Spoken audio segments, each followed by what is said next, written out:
Rainbow Magic. Mini Laughter Fairy. By Daisy Meadows. Mr. Twinkle's Tumble. Kirsty Late was spinning her way across the park, her arms outstretched as she soaked up the early morning sunshine. It was making the dew sparkle on each blade of grass, and it was shining on the golden hair of Kirsty's best friend, Rachel Walker.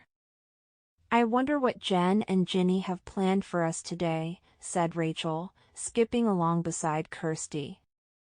It was their third day on Rainspell Island, the beautiful place where they had first met and where they'd had their first fairy adventure. They had joined the Summer Friends Club, a holiday play scheme for children staying on the island, and the club met in the park every morning. "We've already played football, had a water balloon fight, and painted a mural," Kirsty remembered. "I'm so glad we joined the club." They reached the teepee-style tent where the club was based and stepped inside. Oscar and Laura, two of their newest friends, dashed over to them. "Good morning," said Laura, a big smile on her face. "Do you know what we're doing today?" Oscar asked. "We have no idea," said Rachel, with a grin. "It looks as if we're about to find out, though." Jen and Ginny, the teenage best friends who ran the club, were beckoning everyone to gather around them. They looked as if they were about to burst with excitement. "Today we have something really fantastic for you all to enjoy," said Ginny. "We're going to watch a special performance by Mr. Winkle himself." Everyone gasped and squealed. Mr. Twinkle was the funniest, most famous magician on1v. Like all the others in the club, Rachel and Kirsty watched his show every week. "I can't believe we're actually going to see him in real life," Oscar said in a breathless voice. "When I grow up, I want to be just like him and make everyone laugh." "Where's the performance held?" Kirsty asked. "Right here in Rainspell Park," said Jen, with a smile. "We have to wait for him on the steps of the Fountain Square. Thought you could all race each other to see who gets there first.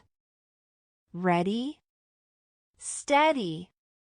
Go!"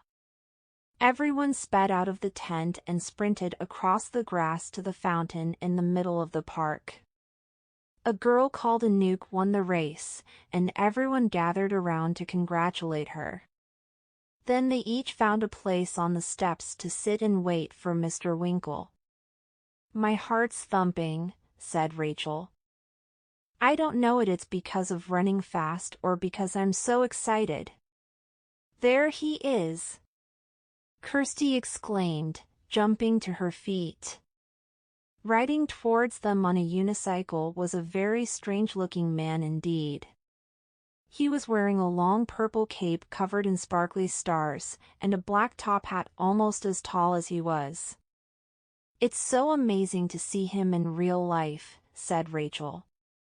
Mr. Winkle waved at the children, his sparkly cape flying out behind him and a magic wand held high in his left hand. The children clapped and cheered, but as he reached them he started to wobble. He zigzagged left and right, his arms waving wildly, but it was no use. Crash! The unicycle shot into a nearby bush and Mr. Twinkle landed on his bottom, all tangled up in his magnificent cloak. Rachel and Kirsty burst into laughter, but no one else seemed to see the funny side of it.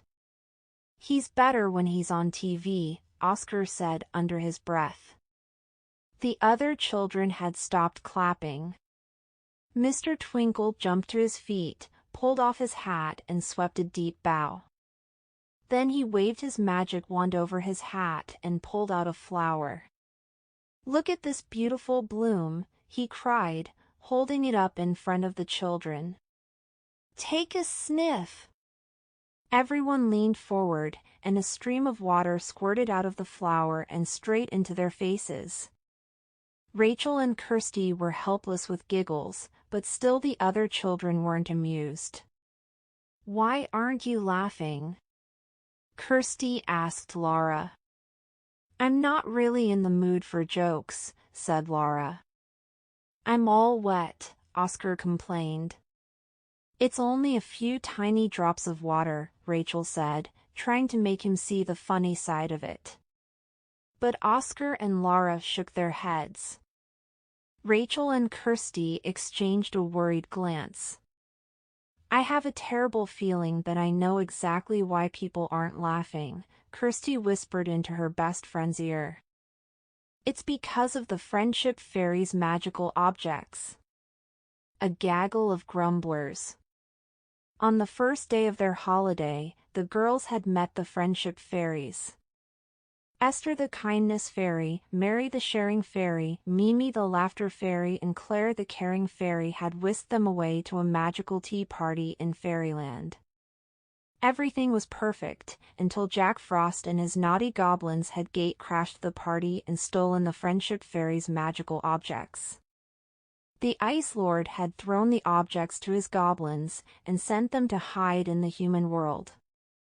Rachel and Kirsty had managed to get back Esther's heart brooch and Mary's zine and young charm, but two of the magical objects were still missing. As they watched everyone frowning at Mr. Twinkle, Rachel and Kirsty knew exactly why the other children didn't feel like laughing. It was because Jack Frost still had Mimi's magical happy face pendant. "The Friendship Fairies need their magical objects to keep all friendships strong and happy," said Rachel, remembering what their fairy friends had told them. Kirsty nodded. "One of my favorite things about being best friends with you is laughing and having fun together. But until Mimi gets her pendant back, no one is going to find anything funny. Why does Jack Frost always have to be so mean?" The girls looked back at Mr. Twinkle. He was still trying to make his audience laugh, but everything he did seemed to make them more grumpy. "Jack Frost is just thinking about himself," said Rachel. "He ordered the goblins to find some friends for him, remember? He said that if he has lots of friends, he can boss them about and be super powerful." "But friends don't boss each other around," Kirsty said. "Oh, Rachel, thank goodness our friendship isn't being affected by the missing magical objects." Luckily, Kirsty and Rachel's old friend, Florence the Friendship Fairy, had cast a friends through thick and thin spell on the girls' friendship bracelets to protect them. "Not yet," Rachel agreed. "But Florence said that the spell won't last long if the fairies don't get their objects back soon. We have to keep looking." Just then, Mr. Twinkle raised his voice. "I know what'll cheer you all up," he exclaimed. "New clothes are always a treat. I'm going to magic up a brand new tie for myself. Get ready to be amazed, boys and girls." Mr. Twinkle waved his wand over the hat, but the wand suddenly flopped like a piece of imp celery. With a confused expression, Mr. Twinkle pulled an enormous cream pie out of his hat instead of a tie. "Now, that's not right," he said, scratching his head and looking puzzled.